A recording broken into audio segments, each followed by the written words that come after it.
We are looking into the 38th sentence of the text Tirkolur Penpillai Rahasyam, and there are 81 sentences. 38th sentence is like this: Avan meni aaneno Tiruppaanarai pole. In this sentence, Tirkolur Penpillai is going to talk to us about Tiruppaanazhvar. Tiruppaanazhvar was one among the Alvars. Totally, there are 12 Alvars who are in Vaishnava tradition. Tiruppaanazhvar belonged to a sect or a kulam where all of them would sing in praise of Lord. And Tiruppaanazhvar was deeply devoted to Ranganatha Swami of Srirangam temple. But he would never enter the temple. He would always stand near the river which was near the temple. From there, he will look at the temple and he would be singing hymns. He was devoted to him and he would be singing songs. One day, one Lokasaranga Muni from the temple came to the river to collect water for some ritual in the temple. When he was coming along with his people, he saw Tiruppaanazhvar standing near the place where he wanted to collect water. He tried to disturb him. He wanted to tell him to move a little bit away, but since Tiruppaanazhvar was deeply engrossed in his devotion, he did not realize what was happening around him.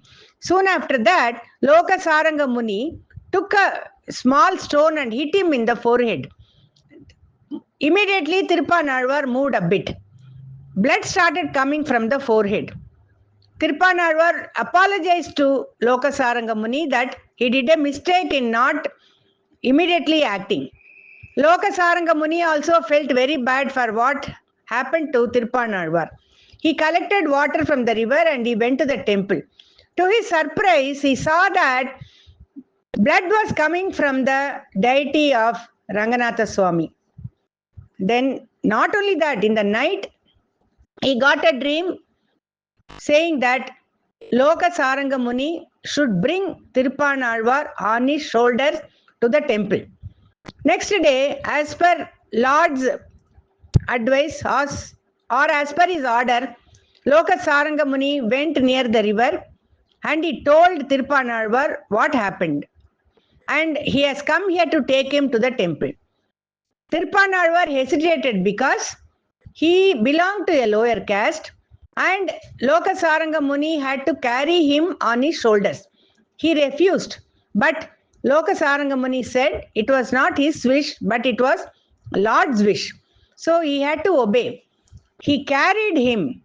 Lokasaranga Muni carried Tiruppaanazhvar on his shoulders and both of them entered the sanctum sanctorum.